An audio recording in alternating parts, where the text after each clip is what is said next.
आज के इस प्रोग्राम में शामिल किसान, मजदूर, छात्र, कर्मचारी, व्यापारी, मातृशक्ति, सभी को सबसे पहले मैं आज के प्रोग्राम को सफल बनाने के लिए मुबारकबाद देता हूं, धन्यवाद करता हूं कि असल में ये मई दिवस जब से मनाना शुरू हुआ,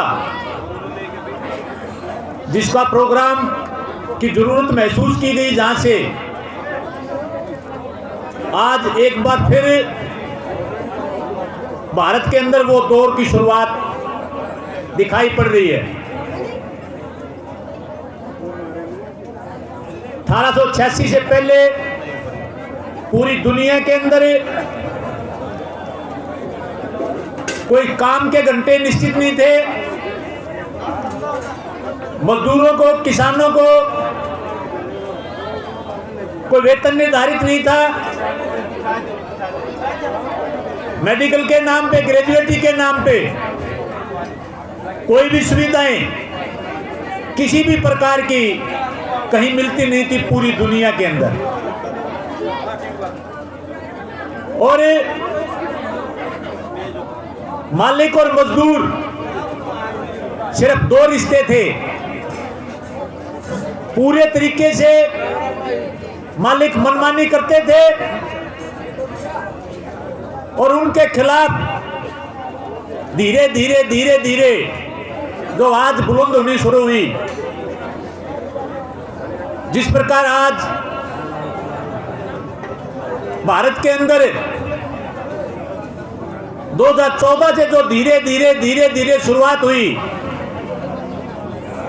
वो से कर्मचारियों को लेके व्यापारियों ने शुरुआत की।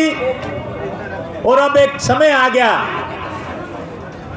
कि जो पूरे देश का, पूरे दुनिया का पेट भरने वाला, पूरे देश की जिंदगी को चलाने वाला किसान, उसके ऊपर सीधा हमला जो शुरू किया, ठीक उसी तरीके से 1886 के अंदर मजदूरों ने इकट्ठा होके अपने उस शोषण के खिलाफ जो आवाज बुलंद की थी, अपने अधिकारों को पाने के लिए जो लड़ाई शुरुआत की थी, आज एक बार फिर वो समय कहीं न कहीं नजदीक दिखाई पड़ रहा है। और पूरे देश के अंदर जो जोश दिखाई पड़ रहा है इस जुल्म के खिलाफ, आज की भारत की सरकार ठीक उन पुराने पद चिन्हों पे चलने का प्रयास कर रही है। मैं जो चर्चा कर रहा था, 1886 में जब मजदूरों ने इकट्ठा होके अपनी आवाज बुलंद की थी, यहां तक के अपनी जान की बाजी तक लगा दी थी, आज आपके बीच में ये जो झंडा, जो लाल रंग का झंडा आपके बीच में, संघर्षों का जो प्रतीक, वो ठीक 1 मई 1886 से ये रंग मिला था। और उन मजदूरों ने अपनी जान देते हुए, उन्हीं में से एक बच्चे ने उन मजदूरों के खून के अंदर अपनी शर्ट को लपेटते हुए उस झंडे को बुलंद किया था। और जीत, उस संघर्ष को जीत में बदला था। पूरी दुनिया के अंदर जो अधिकारियों के लिए लड़ाई थी, उसके अंदर उस शोषित वर्ग की जीत तय हुई थी। उसके बाद ज्यादा लंबा अरसा और एक बार फिर वो जो कुरीतियां आनी शुरू हो गई। आज फिर ये समय है आप लोगों के बीच में कि जो आवाज बुलंद करने का समय आप लोगों के बीच में है। मैं अध्यक्ष मंडल की तरफ से इसके अंदर भागीदारी करने वालों का तहे दिल से धन्यवाद करता हूं कि उसने सही समय पे और उस सही जरूरत को पहचानते हुए आज इस प्रोग्राम के अंदर जो भागीदारी करने का प्रयास किया है, ये प्रयास भी रंग लाते हुए इस आंदोलन को, जिसको हम किसान आंदोलन का नाम दिया हुआ है, असल में ये आंदोलन भी एक शोषित वर्ग का है, जिसके अंदर किसान, मजदूर, छात्र, व्यापारी, कर्मचारी सभी जुड़े हुए हैं एक साथ। और आपके सामने ये जो पंडाल के नीचे इतना बड़ा समूह जो बैठा है, ये सरकार को एक इशारा भर कह सकते हैं हम। बार बार यहां से चेताया गया है सरकार को, और इसके ऊपर ज्यादा लंबा ना बोलते हुए मैं इतना कहना चाहता हूं आपको कि सही समय के ऊपर जो सही चोट जरूरत है अपने को, वो कॉमरेड फूल सिंह कई बार आपको बोलते हुए कहते हैं कि अपने दुश्मन को पहचानना सीखना, ये सबसे बड़ी चीज है।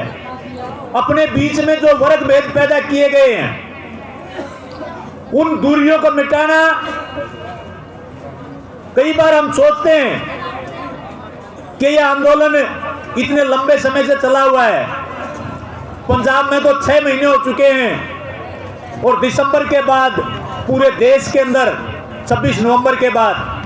पूरे देश के अंदर यह चला हुआ है। इसका परिणाम के ऊपर कई बार चिंतित जरूर हो जाते हैं, लेकिन मैं ये कहना चाहता हूं आप लोगों के बीच में बड़े फख्र के साथ, बड़े गर्व के साथ, कि एक पहली जीत, कम से कम ये जो जींद के साथी अपने सामने बैठे हैं, उनकी एक जीत तो कल परसों जो आपके सामने दिखाई पड़ी कि घर के मुखिया को अपने घर के अंदर जाने के लिए, इस प्रदेश के मुख्यमंत्री को पब्लिक के बीच में आने के लिए अपने प्रोग्राम को छुपाना पड़े, उससे बड़ी हार कोई सरकार की हो नहीं सकती। फिर भी हम कई बार सोचते हैं कि जीत के मायने, असल में जीत के मायने बहुत बड़ी, कई जीतें हम जीत चुके हैं, उनको मैं दोहराना चाहूंगा आपके बीच में। सबसे पहली जीत वक्त आपके बीच में रखेंगे विस्तार से उसके ऊपर, लेकिन एक जीत तो अपनी आज भी अपने बीच में कायम, जो मैंने वर्ग गिनाए, कर्मचारी, व्यापारी, किसान, मजदूर, छात्र, यहां तक के औरत, आदमी इकट्ठे होकर जो लड़ाई के ऊपर हम आए, एक जो बड़ा भाईचारा, असल में जो आंदोलन के लिए जरूरत होती है, आंदोलन की जीत के लिए जो बहुत जरूरी होता है, इतना बड़ा भाईचारा जो बनाने में कामयाब रहे, इस आंदोलन की देन हम कह सकते हैं। और रोजगार की जो बात थोड़ी मैं रखना चाहूंगा आपके बीच में, मैं खुद एक कर्मचारी हूं, और जो कर्मचारी कहीं न कहीं जनता और सरकार के बीच की एक कड़ी होती है, अपने बीच में भी आंदोलन के अंदर हमने देखा है कर्मचारियों का और आम जनता के बीच का जो रिश्ता, हालांकि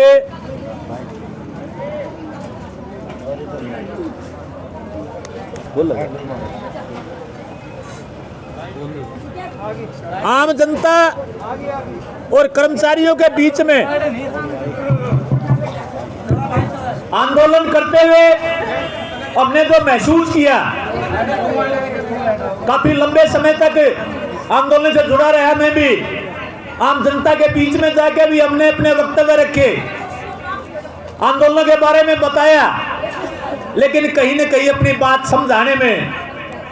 पूर्णतः हम सफल नहीं हुए थे। मैं कर्मचारी के तौर पे आज गर्व के साथ कहता हूं कि आज इस वर्ग की बहुत बड़ी जीत है कि वो कर्मचारी और आम जनता का जो साझा दर्द था, उसको आपस में एक दूसरे को समझने में कामयाब रहे, हम समझाने में कामयाब रहे। आज जो विभागों को बेचने की सरकार की जो मंशाएं लगातार बहुत लंबे समय से हैं, वो चाहे रोडवेज को लेके, शिक्षा को लेके,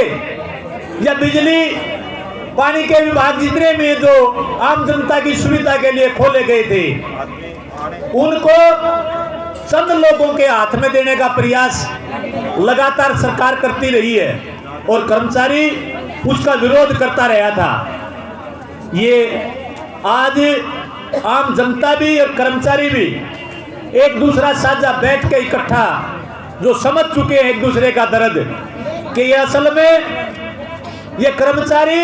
सरकार के नहीं, इस आम जनता के नौकर हैं और इसलिए ये दर्द बताने के लिए आम जनता के बीच में ही आते थे। आज फिर एक बार अपने पास मौका है और ये मैं दूसरी जीत के रूप में इसको देखता हूँ। और जो लड़ाई की बात मैं करता आपके बीच में, आज रोजगार की चिंता सबसे पहली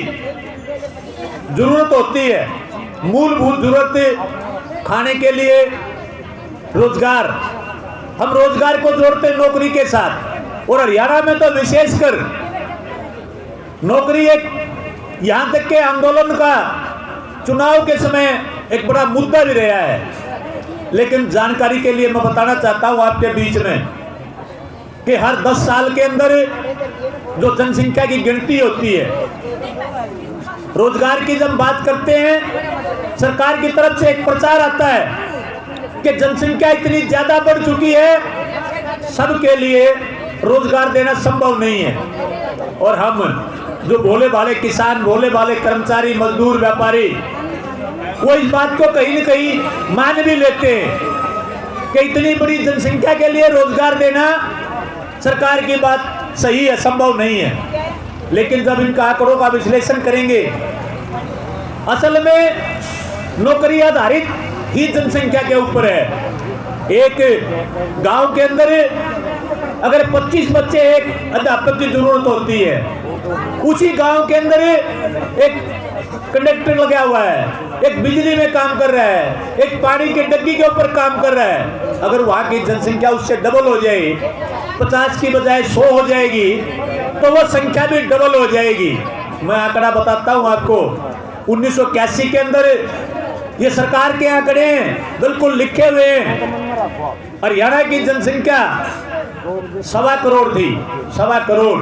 और नौकरियों के पद जो सरकारी, जो आम जनता की सुविधा के लिए खोले गए हैं, वो 4 लाख से बढ़ के 4,08,000 के लगभग पद थे 1981 के अंदर। 20 साल के बाद 2011 के अंदर हर साल के अंदर जनसंख्या गिनती होती है।